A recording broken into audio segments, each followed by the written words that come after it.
Hello. അപ്പം ഞാനിത് food കഴിക്കാനായിട്ട് പോവാണ്. അതിന് വേണ്ടി കുറച്ച് ചോറ് എടുത്തിട്ടുണ്ട്. അതിലേക്ക് ഞാൻ കുറച്ച് സാമ്പാർ ഒഴിച്ചു. ദെൻ ഇനി ഒരു ഉപ്പേരി ഉണ്ടാക്കിയിട്ടുണ്ട്.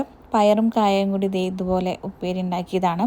ഇനി ഇതെല്ലാം കാണുമ്പം എല്ലാം ഞാൻ ഒറ്റയ്ക്കാണ് ഉണ്ടാക്കുന്നതെന്ന് ഒരിക്കലും തെറ്റിദ്ധരിക്കരുത്. ഞങ്ങൾ രണ്ടുപേരും കൂടെ ഒരുമിച്ചാണ് ഫുഡെല്ലാം ഉണ്ടാക്കാറ്. അത് കഴിഞ്ഞ് നാട്ടിൽ നിന്ന് കൊടുത്തു വിട്ടിട്ടുള്ള നല്ല അടിപൊളി ഉണക്ക മുള്ളനുണ്ടായിരുന്നു. അതും ഇതുപോലെ ഫ്രൈ ചെയ്തെടുത്തു. അത് ഭയങ്കര ഇഷ്ടമുള്ളൊരു സംഭവമാണ് കേട്ടോ. നല്ല ടേസ്റ്റാണ് കഴിക്കാനായിട്ട്. എല്ലാം കഴിഞ്ഞ് വേറൊരു സാധനം കൂടി ഉണ്ട്. അതും നാട്ടിൽ നിന്ന് തന്നെ തന്നു വിട്ടതാണ്. സ്പെഷ്യലാണ് സംഭവം. ഈ കാണുന്നതാണ് ഐറ്റം. ഇത് ഒരു അടിപൊളി അച്ചാറാണ്. എന്തച്ചാറാണെന്ന് കാണുമ്പോൾ മനസ്സിലാവുന്നുണ്ടോ? മീനച്ചാറാണ് സംഭവം. നല്ല ടേസ്റ്റാണ് കേട്ടോ. ഫുഡ് കഴിക്കാൻ നമുക്ക് വേറെ കറികളൊന്നും ഇല്ലെങ്കിലും കുഴപ്പമില്ല, ഇത് മാത്രം മതി. ഈ മീനച്ചാറിന് പിന്നിലൊരു കഥയുണ്ട് കേട്ടോ. സത്യത്തിൽ നാട്ടിൽ നിന്ന് ഞങ്ങളുടെ ഒരു ഫ്രണ്ട് വന്നപ്പം ഞങ്ങൾക്ക് വേണ്ടി കുറച്ച് സാധനങ്ങൾ കൊടുത്തു വിട്ടിട്ടുണ്ടായിരുന്നു. അത് വാങ്ങിക്കാനായിട്ട് പോയ സമയത്താണ് അവൻ ഞങ്ങൾക്ക് സ്നേഹത്തോടെ ഈ മീനച്ചാറ് തരുന്നത്.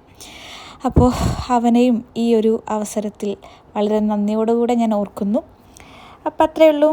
Tata, bye bye.